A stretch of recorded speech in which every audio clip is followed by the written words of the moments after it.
আসসালামু আলাইকুম সুপ্রিয় শিক্ষার্থীরা, তোমরা সকলে কেমন আছো? আশা করি সকলে ভালো আছো। আজকে আমরা পরিবেশ রসায়নের চার্লসের সূত্রটি শিখব। চার্লসের সূত্র প্লাস এই সূত্রের ম্যাথ। ঠিক আছে, তো চলো আমরা দেখি যে চার্লসের সূত্রটা কি ছিল। চার্লসের কিন্তু আমরা সবসময় গুলাই ফেলি যে অনেক সময় চার্লসের যে সূত্রটা আছে ওই সূত্রটা না বলে আমরা যখন চাই তখন অন্য আর একটা সূত্র আছে যেটা চার্লসের সূত্রের উপর বেস করে আসছে, সেই সূত্রটা দিয়ে দিই। কিন্তু চার্লসের মূল সূত্র যেটা সেটা একটু দেখো। সেটা কি বলছে? স্থির চাপে, তাহলে এখানে চাপটা স্থির, স্থির চাপে কে স্থির? চাপ স্থির। এখানে মনে রাখবা কিভাবে, চার্লসেও চ আছে এখানেও চ আছে, তাহলে চার্লসের সূত্রে চাপ স্থির। তাহলে স্থির চাপে নির্দিষ্ট ভরের গ্যাসের তাপমাত্রা 0°C হ্রাস বা বৃদ্ধি করলে গ্যাসের আয়তন 0°C তাপমাত্রার আয়তনের 273 অংশ হারে হ্রাস বা বৃদ্ধি হবে। অর্থাৎ যদি আমরা 1°C তাপমাত্রা কমাই তাহলে আয়তনটা কতটুকু কমবে? এই যে 0°C তাপমাত্রার যে আয়তন, 0°C তাপমাত্রার আয়তন আমরা ধরে নিচ্ছি ভি নট। তাহলে 0°C তাপমাত্রার আয়তন হচ্ছে ভি0 বা ভি নট যেটাই বলো। তাহলে 0°C তাপমাত্রার যে আয়তনটা ছিল সেই আয়তনের 1/273 হারে কি হবে? কমবে যদি আমরা 1°C তাপমাত্রা কমাই। আর যদি 1°C তাপমাত্রা বাড়াই তাহলে এই যে ভি নটের 1/273 হারে কি হবে? বাড়বে। তাহলে ব্যাপারটা কি একটু বোঝার চেষ্টা করি। আবার এখানে একটা জিনিস খেয়াল করো, সূত্রটা বোঝার আগে, যে সেটা কি হচ্ছে যে আমরা যদি প্রতি ডিগ্রি সেলসিয়াস তাপমাত্রা হ্রাস করি তাহলে আয়তনটা কিন্তু হ্রাস হচ্ছে। আর যদি আমরা আয়তনটা কি করি? বৃদ্ধি করি, আবার তাপমাত্রা কি হচ্ছে? বৃদ্ধি পাচ্ছে। তার মানে কি এখানে তাপমাত্রা বাড়াইলে আয়তন বাড়ছে, আবার তাপমাত্রা কমাইলে আয়তনটা কমছে। তাহলে ব্যাপারটা এরকম না, সম্পর্কটা কিরকম? এরকম যে তাপমাত্রা যখন আমরা ইনক্রিজ করছি তখন আয়তনটা কি হচ্ছে? ইনক্রিজ হচ্ছে। তো এই জিনিসটা তোমরা একটু মাথায় রাখবা। তো এখানে চাপ স্থির আমরা লিখে দিছি যে চার্লসের সূত্রে চাপ স্থির। এবার দেখো যে হ্রাস বা বৃদ্ধির পরিমাণটা কতটুকু, সেটা এখানে লিখছি ভি নট এর 1/273, যেটা আমরা সূত্র থেকে পাচ্ছি। তাহলে চার্লস যে সূত্রটা আমাদের দিছিল সেখান থেকে কিন্তু আমরা ভি নট এর 1/273 এটা পেয়ে যাচ্ছি। তাহলে এটা আমরা যদি দেখাই তাহলে এখানে এই জিনিসটা আসছে। এবার দেখো যে আমরা একটু আগে যে সূত্রটি দেখে আসলাম ওটা আসলে দেখতে কেমন হয়, বা এখান থেকে আমরা কি জিনিসটা বুঝলাম। ব্যাপারটা এরকম, আমরা ধরে নিলাম যে 1°C তাপমাত্রায় 1°C তাপমাত্রায় 0°টা তো আমরা জানি তাই না? তো 0°তে কত ছিল আয়তনটা মনে আছে? যে আয়তন কিন্তু 0°তে আমরা আয়তন ধরছিলাম ভি নট, এটা কততে ছিল? 0°C। ওকে, এবার দেখো যে এইটা আমরা 1°C যখন আয়তনটা দেখাবো তাহলে ভি1 ইকুয়াল টু লিখবো কি? V naught plus V naught by 273। কারণ একটু আগে কিন্তু আমরা দেখছিলাম যে প্রতি ডিগ্রি সেলসিয়াস তাপমাত্রা বৃদ্ধির কারণে আয়তনের বৃদ্ধি কত হবে? V naught by 273। তাহলে এটা কিন্তু বৃদ্ধি, এটা কি? বৃদ্ধি। ভি নট বাই 273 বৃদ্ধি, 1°C জন্য বৃদ্ধি এতটুকু বা হ্রাস এতটুকু। আর এটা কিন্তু 0°C তাপমাত্রার আয়তন ছিল। ওকে, এবার যদি আমরা বলি যে 3°C তাপমাত্রার জন্য বৃদ্ধি হবে কতটুকু আয়তনের, তাইলে কি হবে? আয়তনের বৃদ্ধি কিন্তু তখন হবে 3v0/273। 3 ডিগ্রির জন্য, 1 ডিগ্রির জন্য যদি হয় v0/273, তাহলে 3 ডিগ্রির জন্য কিন্তু 3v0/273 এটা হবে বৃদ্ধি। তাহলে কার সাথে বৃদ্ধিটা যোগ হবে? 0°C তাপমাত্রার আয়তনের সাথে। এটা কত ডিগ্রির জন্য? তাহলে 3 ডিগ্রির জন্য আমরা আয়তন পাইলাম। একইভাবে যদি আমরা T°C তাপমাত্রার জন্য দেখাইতে চাই, T°C তাপমাত্রায় আয়তনের বৃদ্ধিটা কতটুকু হচ্ছে, মানে আয়তন কতটুকু হচ্ছে, ঠিক আছে? তাহলে T°C তাপমাত্রায় আয়তন VT ইকুয়াল টু, তাহলে 0°C তাপমাত্রার আয়তন plus T into V0 by 273। আশা করি জিনিসটা বুঝতে পারছো যে 1 ডিগ্রিতে 1, 3 ডিগ্রিতে 3, তাহলে T ডিগ্রিতে কি হবে? T গুণ হবে, এতটুকু কি? বৃদ্ধি। আর এটা 0°C তাপমাত্রার আয়তনের সাথে যুক্ত করলে আমরা T°C তাপমাত্রায় আয়তনটা পাচ্ছি। তো এখানে যে জিনিসটা মূল সেটা হচ্ছে কি, এখান থেকে যদি আমরা একটা V0 কমন নিয়ে নিই, V0 একটা যদি কমন নিয়ে নিই তাহলে এখানে কি থাকবে? 1 প্লাস T বাই 273। তাহলে এখান থেকে কিন্তু আমরা চার্লসের একটা সূত্র পেয়ে যাচ্ছি, সেটা কি? T°C তাপমাত্রায় আয়তনটা হচ্ছে এটা। এটা একটা ইকুয়েশন চার্লসের। এবার দেখো, এবার আমরা যে জিনিসটা করব সেটা হচ্ছে দেখাবো যে চার্লসের সূত্র থেকে কিভাবে আমরা পরম শূন্য তাপমাত্রা বের করতে পারি। পরম শূন্য তাপমাত্রা কি? যে তাপমাত্রায় কোনো গ্যাসের আয়তন শূন্য হয় তাকে পরম শূন্য তাপমাত্রা বলে। ব্যাপারটা এরকম যে পরম শূন্য তাপমাত্রা, পরম শূন্য তাপমাত্রা, ওকে। এবার দেখো কোন তাপমাত্রায় গ্যাসের আয়তনটা শূন্য হবে। এই টি এর মানটা যদি আমরা বসাই, টি ইকুয়াল টু যদি বসাই -273 ডিগ্রি সেলসিয়াস, তখন দেখো ভি -273 কত আসে, মানে টির জায়গায় -273 বসাইছি, তাহলে এখানে আসবে ভি নট ইন্টু 1 প্লাস -273/273।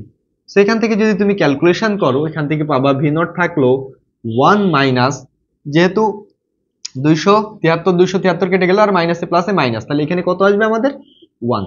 তাহলে এখান থেকে আমরা পাচ্ছি ভি নট ইন্টু 0, তার মানে এখানে হচ্ছে 0। এবার দেখো এই তাপমাত্রায় কি হচ্ছে, -273 ডিগ্রি সেলসিয়াস তাপমাত্রায় গ্যাসের আয়তন শূন্য হচ্ছে। তাহলে যে তাপমাত্রায় তাত্ত্বিকভাবে গ্যাসের আয়তন শূন্য হয় সেই তাপমাত্রাকে বলা হয় পরম শূন্য তাপমাত্রা। তাহলে পরম শূন্য তাপমাত্রা কত? পরম শূন্য তাপমাত্রা হচ্ছে -273 ডিগ্রি সেলসিয়াস, কিন্তু ঠিক আছে, ডিগ্রি সেলসিয়াস।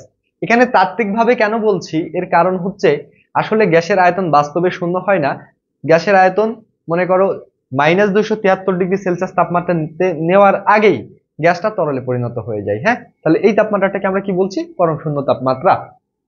এবার এই পরম শূন্য তাপমাত্রা যেটা ছিল -273 ডিগ্রি সেলসিয়াস, এই তাপমাত্রাটাকেই 0 কেলভিন ধরে, 0 কেলভিন ধরে, পরম শূন্য তাপমাত্রাটাকে 0 কেলভিন ধরে তাপমাত্রার একটা স্কেল তৈরি হয়, যার নাম হচ্ছে তাপমাত্রার পরম স্কেল। তাপমাত্রার পরম স্কেল, তাহলে পরম শূন্য তাপমাত্রাকে 0 ধরে তাপমাত্রার একটা স্কেল তৈরি হয়, যাকে তাপমাত্রার পরম স্কেল বলা হয়, অথবা এটাকে কেলভিন স্কেল বলা হয়। তাহলে কেলভিন স্কেলে 0 কেলভিন ইকুয়াল টু সেলসিয়াস স্কেলে -273 ডিগ্রি সেলসিয়াস। এবার আমরা দেখব যে কিভাবে কেলভিন তাপমাত্রা এবং আয়তনের মধ্যে সম্পর্ক দেখানো যায়। এর আগের যে সম্পর্কটি আমরা দেখছিলাম চার্লসের স্কেল থেকে, সেটা ছিল সেলসিয়াস স্কেলে তাপমাত্রার সাথে আয়তনের সম্পর্ক।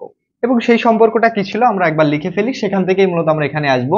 সেখানে ছিল V equal to T degree Celsius তাপমাত্রায় আয়তন VT equal to V naught 1 plus T by 273। So এইটা ছিল। এবার দেখো এখান থেকে যদি আমরা ভি নট আর এই জায়গাটায় লসাগু করি 273, তাহলে এখানে কত আসবে? 273 প্লাস টি। ওকে, এই জিনিসটা আসছে। তো এখান থেকে যদি 273 কে বাইরে নিয়ে আসি, তাহলে এখানে আসবে V naught by 273 into T plus 273। এবার দেখো একটা সম্পর্ক আমরা কিন্তু দেখে ফেলেছি অলরেডি, তাপমাত্রার পরম স্কেল বা কেলভিন স্কেলের সাথে সেলসিয়াস স্কেলের সম্পর্ক কিরকম ছিল, যে আমরা বলছিলাম যে কেলভিন স্কেলে তাপমাত্রা 0 কেলভিন, যেটা সেলসিয়াস স্কেলে কত ছিল? সেলসিয়াস স্কেলে ছিল -273 ডিগ্রি সেলসিয়াস। তাহলে এখান থেকে একটা সম্পর্কে আসা যায়। সম্পর্কটা কি? যে কেলভিন স্কেলে তাপমাত্রা, কেলভিন তাপমাত্রা কে দিয়ে প্রকাশ করলাম, বা এটাকে আমরা কে দিয়েই প্রকাশ করলাম, আবার কোথাও কোথাও দেখবে এটাকে টি দিয়েও লেখা আছে, capital T, capital T. So এটা ইকুয়াল টু সেলসিয়াস স্কেলের তাপমাত্রা টি, স্মল টি কিন্তু এটা, প্লাস 273। এটা কিন্তু সেলসিয়াস স্কেলের সাথে কেলভিন স্কেলের তাপমাত্রার সম্পর্ক। সেটা কি? এটা হচ্ছে কেলভিন স্কেলের তাপমাত্রা, কেলভিন তাপমাত্রা, কেলভিন তাপমাত্রা, আর এটা হচ্ছে সেলসিয়াস, সেলসিয়াস, সেলসিয়াস স্কেলে তাপমাত্রা। তাহলে সেলসিয়াস স্কেলে যে তাপমাত্রাটা দেওয়া থাকবে সেটার সাথে যদি আমরা 273 যোগ করি, করলে আমরা কেলভিন তাপমাত্রা পাবো। সাপোজ আমাদের বলা আছে 25 ডিগ্রি সেলসিয়াস, এই তাপমাত্রাটা কেলভিন স্কেলে কত হবে? তাহলে 25 এর সাথে আমরা কি করব? 25 যোগ 273 করব, তার মানে এখান থেকে 298 কেলভিন আসবে। এই তাপমাত্রাটা কিন্তু বলা হয় রুম টেম্পারেচার বা কক্ষ তাপমাত্রা।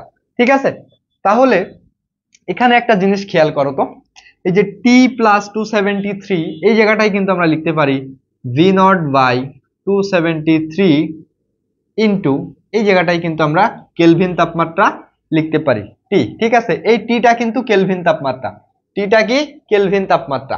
ওকে, টিটা যদি কেলভিন তাপমাত্রা হয় তাহলে এখান থেকে একটা সম্পর্ক কিন্তু আমরা দেখাইতে পারি। সেই সম্পর্কটা কি, চলো আমরা একটু দেখে ফেলি এক নজরে। সম্পর্কটা হচ্ছে এই রকম যে এখানে আমরা এই যে v0/273 এটাকে আমরা কনস্ট্যান্ট রাখি, v0/273 এটাকে কনস্ট্যান্ট বিবেচনা করে আমরা এই জায়গাটাতেই সম্পর্কটা লিখে ফেলি।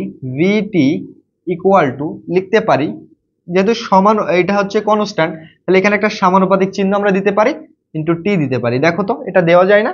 হ্যাঁ দেওয়া যায়। এবার ভিটি কে যদি ভি দিয়ে রিপ্লেস করি, সাপোজ আয়তনটাকে আমরা ভি ধরলাম, তাহলে ভি সমানুপাতিক টি, এই সম্পর্কটা আমরা লিখতে পারি। এখানে ভিটা কি, ভিটা হচ্ছে টি ডিগ্রি সেলসিয়াস তাপমাত্রায় আয়তন, আর এটা হচ্ছে কেলভিন টেম্পারেচার, ঠিক আছে। তাহলে আমরা আয়তনের সাথে কেলভিন তাপমাত্রার একটা সম্পর্ক দেখিয়ে ফেললাম, ভি ইজ প্রপোর্শনাল টু টি। এবার তোমরা যে ভুলটা করো, চার্লসের সূত্র যখন আসে তখন এই জিনিসটা লিখে দাও যে কি, স্থির চাপে গ্যাসের আয়তন তাপমাত্রার সমানুপাতিক। কিন্তু এটা তো চার্লসের সূত্র না, এটা কিন্তু কেলভিন তাপমাত্রা। এটা কি তাপমাত্রা? কেলভিন তাপমাত্রা। ওকে, এটা হচ্ছে কেলভিন তাপমাত্রা। তাহলে এখান থেকে আমরা লিখতে পারি কি, v1/v2 equal to t1/t2। So এটা একটা ইকুয়েশন। ওকে, এই ইকুয়েশন থেকে তোমাদের বিভিন্ন প্রবলেম আসবে, সো প্রবলেম থেকে আমরা প্রবলেম সলভ করব। তার আগে চলো আমরা একটু চার্লসের সূত্রের গ্রাফটা দেখে ফেলি। দেখো এখানে লেখচিত্র হইতে পারে দুই ধরনের, একটা হচ্ছে v ভার্সেস টি, আরেকটাও v ভার্সেস স্মল টি। তো আমরা সবাই জানি যে ক্যাপিটাল টি দিয়ে আমরা কেলভিন টেম্পারেচার বোঝাই, আর স্মল টি দিয়ে আমরা বোঝাই কি, সেলসিয়াসের টেম্পারেচার। ওকে, তাহলে এখানে কেলভিন টেম্পারেচারের রেসপেক্টে আমরা এঁকে ফেলেছি ভলিউমের একটা গ্রাফ। তাহলে আমরা বলছিলাম এটা কি, এই দুইটা সমানুপাতিক, একটু আগে আমরা দেখছি। এখানে আমরা ডট ডট ডট ডট দিয়ে তারপরে লাইন টানছি কেন, এটা দিয়ে বোঝাচ্ছি যে কোনো গ্যাসের আয়তন আসলে শূন্য হওয়া সম্ভব নয়, ঠিক আছে। এখন দেখো সম্পর্কটা আসলে কি, সম্পর্কটা আমরা একটু নিচে লিখছি যে ছিল ভি সমানুপাতিক টি। সুতরাং সমানুপাতিক চিহ্নটা যদি আমরা উঠাই দিই, তাহলে V equal to K into T লিখতে পারি। এখন ভি কে আমরা ওয়াই অ্যাক্সিস বরাবর লিখছি, এই জন্য এটাকে লিখছি ওয়াই ইকুয়াল টু, এটা যেহেতু একটা কনস্ট্যান্ট এটাকে আমরা এম বলছি ঢাল, আর টিটাকে যেহেতু এক্স অ্যাক্সিস বরাবর রাখছি এই জন্য এটাকে আমরা এক্স বলছি। দেখো y equal to M X, এটা কি মূলবিন্দুগামী সরলরেখার সমীকরণ না? এই যে আমাদের দেখো এখানে গ্রাফটাতে কিন্তু মূলবিন্দুগামী সরলরেখার সমীকরণ আসছে। এবার এখানে আমাদের যে কোশ্চেনটা মাঝে মাঝে করে যে এই জায়গাটায় বড় কোনটা, P1 P2 P3 এর মধ্যে, এই জন্য তোমাকে প্রথমে যেটা করতে হবে, এই বরাবর একটা লাইন টেনে নিতে হবে, সেটা কি ভি অ্যাক্সিসের বা ওয়াই অ্যাক্সিসের প্যারালাল। তাহলে এই জায়গাটা দেখো টি কনস্ট্যান্ট, এই জায়গাটাতে কি টি কনস্ট্যান্ট। আচ্ছা, আমরা বয়েলের সূত্র থেকে কি জানি, বয়েলের সূত্র থেকে জানি যে চাপ যত বাড়ায় আয়তনটা তত কি হয়, কমে যায়। তাহলে এই পয়েন্টে দেখো আয়তনটা সব থেকে বেশি, এই জন্য এই পয়েন্টটার চাপটা সব থেকে বেশি। এই পয়েন্টটাই আয়তনটা দেখো তুলনামূলক কম, যার কারণে কি এখানে চাপটা এর থেকে একটু বেশি। এই পয়েন্টে দেখো আয়তন সব থেকে কম, তাহলে আয়তন সব থেকে কম হইলে চাপটা কি হবে, সব থেকে বেশি হবে। আয়তন সব থেকে কম, চাপটা সব থেকে বেশি, তাহলে চাপ যখন সব থেকে বেশি দেওয়া হয় আয়তন তখন সব থেকে কম হয় না। তাহলে এই জায়গাটাতে যেটা হবে যে P3 হচ্ছে সব থেকে বড়, দেন হচ্ছে P2, দেন হচ্ছে P1। আশা করি জিনিসটা বুঝতে পারছো, আয়তন যত কম হবে চাপটা তত বেশি হবে। হ্যাঁ, তাহলে P3 এর মানটা সব থেকে বেশি হচ্ছে। আর যেহেতু এই লেকে চাপটা স্থির থাকে, এজন্য এই লেকের আরেক নাম হচ্ছে আইসোবার বা সমচাপীয় রেখা। এখানে যেটা হয়েছে ভি ভার্সেস টিতে দেখো যে সেলসিয়াস স্কেলের তাপমাত্রা কিভাবে তোমার ভলিউমের সাথে ভ্যারি করে, সেটা দেখো 273 ডিগ্রি সেলসিয়াস তাপমাত্রাতে আয়তনটা জিরো হয়ে গেছে, এই তাপমাত্রাটাকে বলি আমরা পরম শূন্য তাপমাত্রা। এবার দেখো 0 ডিগ্রি সেলসিয়াসে আয়তন কত আছে আমাদের V0।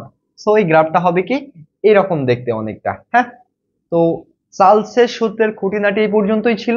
দেখা হচ্ছে তোমাদের সাথে পরবর্তী ক্লাসে। আল্লাহ হাফেজ।